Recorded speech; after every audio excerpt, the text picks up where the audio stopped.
Hello everyone. आज के इस वीडियो में हम लोग क्वाड्रिलेटरल्स में प्रॉपर्टीज ऑफ पैरेललोग्राम के बेसिस पे एक थ्योरम को देखने वाले हैं। तो आइए देखते हैं सबसे पहले इसका स्टेटमेंट आपसे क्या बोल रहा। इसमें बोल रहा कि prove that in a parallelogram, यानी कि एक पैरेललोग्राम में हमको क्या क्या शो करना। सो देखिए, सबसे पहला बोल रहा है कि each diagonal divides the parallelogram into two congruent triangles, यानी पैरेललोग्राम का जो दो डायगोनल होता है, दोनों डायगोनल पैरेललोग्राम को दो कॉन्ग्रुएंट ट्रायंगल में क्या करेगा, डिवाइड करेगा। दूसरा बोल रहा है कि अपोजिट साइड्स आर इक्वल, यानी पैरेललोग्राम का अपोजिट साइड क्या होता है, इक्वल होता है। और तीसरा बोल रहा है कि अपोजिट एंगल्स आर इक्वल। इन तीनों को जो है इस वीडियो में हम लोग प्रूफ करने वाले हैं। तो आइए पहले कंसंट्रेट होकर देखिए कि थ्योरम एक्चुअली बोल क्या रहा। तो इसके लिए क्या करते हैं, हम सबसे पहले एक पैरेललोग्राम बना लेते हैं। तो पैरेललोग्राम का डिफिनीशन आपको पता है कि पैरेललोग्राम में क्या होता है, अपोजिट साइड पैरेलल होता है। यानी यहाँ से ABCD एक पैरेललोग्राम लिख रहे हैं, तो इसका मतलब क्या है कि AB जो है DC के पैरेलल होगा, और इधर जो AD आप देख रहे हैं किसके पैरेलल होगा, BC के पैरेलल होगा। तो आइए हम सॉल्यूशन में सबसे पहले यहाँ से कंसीडर करते हैं, यानी सपोज करते हैं कि suppose ABCD is a parallelogram in which, यानी ABCD आपका एक पैरेललोग्राम है जिसमें साइड AB जो है पैरेलल है DC के, एंड साइड AD जो है पैरेलल है किसके, BC के। अब हम दिखाते हैं कि इसमें हमको एक्चुअली में प्रूफ क्या करना है। एक्चुअली में प्रूफ हमको क्या करना है, सो देखिए। तो सबसे पहला एक चीज़ और इसमें मेंशन कर देते हैं तो ज़्यादा अच्छा रहेगा, इसके डायगोनल को भी दिखा देते हैं। तो एक डायगोनल हमारा क्या हो जाएगा, AC हो जाएगा, और दूसरा डायगोनल क्या हो जाएगा, तो BD हो जाएगा। तो लिखेंगे यहाँ से also AC and BD are two diagonals। ठीक है, अब इसमें हम लिखेंगे कि हमको एक्चुअली में प्रूफ क्या करना है। सबसे पहले ये दिखाएंगे कि हमको प्रूफ क्या करना है। तो सबसे पहला प्रूफ आपसे क्या बोल रहा है कि each diagonal divides the parallelogram into two congruent triangles. यानी मान लेते हैं कि एक डायगोनल हम AC लेते हैं, तो देख रहे हैं ना कि एक ट्रायंगल इधर बना है, एक ट्रायंगल इधर बना है, दोनों ट्रायंगल कॉन्ग्रुएंट होगा। अगर हम डायगोनल BD लेते हैं तो भी एक ट्रायंगल इधर बन रहा है, एक ट्रायंगल इधर बन रहा है, दोनों कॉन्ग्रुएंट होगा। तो यानी कि हमको इसमें क्या शो करना होगा कि ट्रायंगल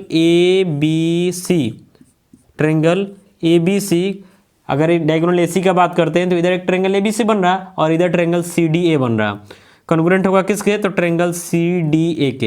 एंड अगर हम डायगोनल BD ले रहे हैं तब इधर जो ट्रायंगल बन रहा है हमारा बन रहा है ABD, ट्रायंगल ABD कॉन्ग्रुएंट होगा किसके, ABD इधर बन रहा है ना, ABD इधर बन रहा है, तो इधर आते हैं तो इधर बनेगा CABD, तो इधर बनेगा CDB। ट्रायंगल क्या लिखेंगे, CDB। तो पहला प्रूफ ये करना है। दूसरा प्रूफ में क्या करना है कि अपोजिट साइड्स आर इक्वल, यानी AB जो है, AB किसके इक्वल होगा, DC के, एंड AD जो है किसके इक्वल होगा, BC के। दूसरा प्रूफ। और तीसरा प्रूफ आपसे क्या बोल रहा है कि अपोजिट एंगल्स आर इक्वल, यानी कि एंगल A जो है एंगल C के इक्वल होगा, एंड एंगल B किसके इक्वल होगा, एंगल D के इक्वल होगा।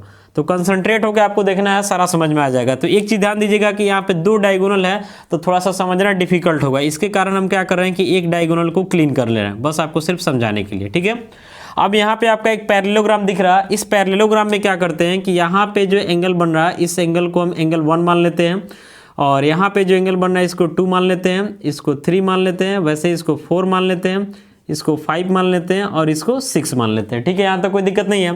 थोड़ा सा दिखाना हमारे लिए आसान होगा, इसलिए ऐसा एंगल को हम कंसीडर कर लिए। तो सबसे पहला प्रूफ हमको यही करना है कि इसका डायगोनल जो है, देख रहे हैं ना, दो ट्रायंगल में डिवाइड कर रहा था, तो दोनों ट्रायंगल क्या होगा, कॉन्ग्रुएंट होगा। तो पहला प्रूफ यही करना है। तो इसके लिए हम आ जाते हैं ट्रायंगल ABC और ट्रायंगल CDA में। तो लिखेंगे यहाँ प्रूफ में जब आएंगे लिखेंगे, ध्यान से देखिएगा, in triangle ABC and triangle CDA, इन दोनों ट्रायंगल में आते हैं। कंसंट्रेट होकर आप देखिएगा। तो ABC में ध्यान से देखिएगा, ये आपका जो पैरेललोग्राम है तो इसका अपोजिट साइड पैरेलल होता है, यानी AB जो है DC के पैरेलल होगा, AD जो है BC के पैरेलल होगा। तो जब ये दोनों पैरेलल है तो ये हमारा ट्रांसवर्सल का काम करेगा। तो अल्टरनेट इंटीरियर एंगल से एंगल 1 जो है किसके इक्वल हो जाएगा, 4 के इक्वल हो जाएगा। तो यहाँ दिखाएंगे कि एंगल 1 किसके इक्वल, एंगल 4 के। कैसे, तो बाई अल्टरनेट इंटीरियर एंगल से। ठीक है, इसके बाद अब देखिएगा तो AC जो दिख रहा है ये आपके दोनों ट्रायंगल में कॉमन दिख रहा है। तो यहाँ लिख सकते हैं कि AC इक्वल AC, ये आपका दोनों ट्रायंगल में क्या हो जाएगा, कॉमन हो जाएगा। वैसे ही यहाँ पे एंगल 3 जो है किसके इक्वल हो जाएगा 6 के, कारण है कि AD जो है BC के क्या है पैरेलल है, तो ट्रांसवर्सल हो जाएगा। तो अल्टरनेट इंटीरियर एंगल से 3 किसके इक्वल 6 के। तो यहाँ दिखाएंगे कि एंगल 3 किसके इक्वल हो जाएगा 6 के। कैसे, तो बाई अल्टरनेट इंटीरियर एंगल से। तो फाइनली यहाँ पे अब लिखा जा सकता है कि ट्रेंगल ABC जो है कॉन्ग्रुएंट हो जाएगा किसके, तो ट्रेंगल CDA के किस क्राइटेरिया से, तो बाई एंगल साइड एंगल यानी ASA क्राइटेरिया से हमारा ये ट्रेंगल क्या हो जाएगा कॉन्ग्रुएंट हो जाएगा। वैसे ही अगर मान लेते हैं कि हम डायगोनल BD लेते हैं तो एक ट्रेंगल इधर बनता है, एक ट्रेंगल इधर बनता है, तो सेम प्रोसेस वो भी कॉन्ग्रुएंट हो जाएगा। तो उसके लिए आपको लिखने का जरूरत नहीं है, आप सिमिलरली का यूज करके लिख सकते हैं कि ट्रेंगल ABD ये भी आपका कॉन्ग्रुएंट हो जाएगा किसके, तो ट्रेंगल CDB के। तो इस तरीका से जो है हमारा पहला प्रूफ फाइनल हुआ, यानी फर्स्ट वाला प्रूफ जो हमारा हो गया। अब आते हैं सेकंड में। तो सेकंड में आपसे क्या बोल रहा है कि इसका अपोजिट साइड इक्वल होगा ये दिखाना है। तो अभी जस्ट हम लोगों ने प्रूव किया कि ट्रेंगल ABC कॉन्ग्रुएंट है किसके, तो ट्रेंगल CDA के। तो आपको पता है कि अगर दो ट्रेंगल कॉन्ग्रुएंट है तो उसका कॉरेस्पॉन्डिंग पार्ट जो होता है क्या होता है इक्वल होता है, किस क्राइटेरिया से, तो CPCT से, यानी corresponding part of congruent triangle से। तो जब ये दोनों ट्रेंगल कॉन्ग्रुएंट है एकदम कंसंट्रेट होकर देखिएगा। तो अगर मान लेते हैं कि एंगल 1 लेते हैं तो एंगल 1 जो है किसके इक्वल है 4 के इक्वल है। अगर यहाँ से एंगल 3 लेते हैं तो ये किसके इक्वल है, तो 6 के इक्वल है। ठीक है यहाँ तक। तो अगर यहाँ से एंगल 3 के सामने वाला साइड हम CD लेते हैं तो 3 किसके इक्वल है 6, तो इधर 6 के सामने लेंगे। वैसे ही मान लेते हैं कि 1 के सामने हम लेते हैं साइड, तो इधर 1 किसके इक्वल है 4, तो 4 के सामने लेंगे। तो 1 के सामने आपका कौन है AD, तो इधर 4 के सामने BC हो जा रहा है। फिर वैसे ही हम लिख सकते हैं कि इधर आपका 3 के सामने कौन है, तो DC, तो इधर 3 किसके इक्वल है, 3 किसके इक्वल है 6, तो 6 के सामने कौन हो जाएगा AB। यानी लिखा जा सकता है कि CPCT से कि AB जो है इक्वल हो जाएगा DC के एंड AD जो है किसके इक्वल हो जाएगा BC के। यहाँ लिख देंगे बाई CPCT यानी corresponding part of congruent triangle से हमारा दूसरा प्रूफ हो गया। तीसरा प्रूफ में आपसे क्या बोल रहा है कि इसका अपोजिट एंगल इक्वल होगा। तो फिर यहाँ से लिखेंगे कि सिंस ट्रायंगल ABC कॉन्ग्रुएंट है ट्रायंगल CDA के। ठीक है, तो आपका CPCT से ऑलरेडी देख रहे हैं कि एंगल 1 जो है 4 के इक्वल है, 3 जो है 6 के इक्वल है, तो इधर से 2 बचा और इधर से कौन बचा 5। तो ऑलरेडी आपका 2 जो है किसके इक्वल हो जाएगा 5 के इक्वल हो जाएगा। लिखेंगे 2 इक्वल 5 कैसे, तो बाई CPCT से। तो 2 इक्वल 5 है तो 2 का मतलब एंगल D है और 5 का मतलब B है, यानी लिखा जा सकता है कि एंगल D किसके इक्वल हो गया एंगल B के। वैसे ही आप देख रहे हैं कि 1 किसके इक्वल है 4 के। यहाँ लिखेंगे कि सिंस 1 किसके इक्वल है 4 के, 1 किसके इक्वल है 4 के एंड 6 किसके इक्वल है तो 3 के, एंड 6 किसके इक्वल है तो 3 के। तो दोनों को ऐड करेंगे तो इधर LHS 1 है और इधर LHS में 6 है, फिर इधर RHS में 4 है और इधर RHS में क्या है 3 है। तो 1 + 6 आप देख रहे हैं 1 + 6 इसका सम क्या हो जाएगा C हो जाएगा, और इधर 4 + 3 देख रहे हैं इसका सम क्या हो जाएगा तो A हो जाएगा। यानी यहाँ से क्या लिख सकते हैं कि A किसके इक्वल होगा C के।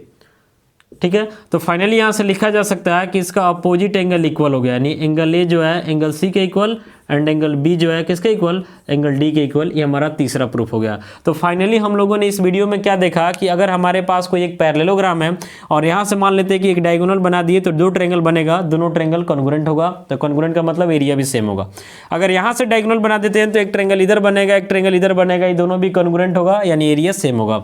दूसरा प्रॉपर्टी हम लोगों ने क्या देखा कि पैरेललोग्राम का अपोजिट साइड क्या होता है इक्वल होता है, और तीसरा क्या देखा कि पैरेललोग्राम का अपोजिट एंगल भी क्या होता है इक्वल होता है। नेक्स्ट प्रॉपर्टी हम लोग क्वाड्रिलेटरल्स के प्लेलिस्ट में देखेंगे। तो आशा करते हैं वीडियो आपके लिए यूजफुल होगा। मिलेंगे अगले वीडियो में। Thank you.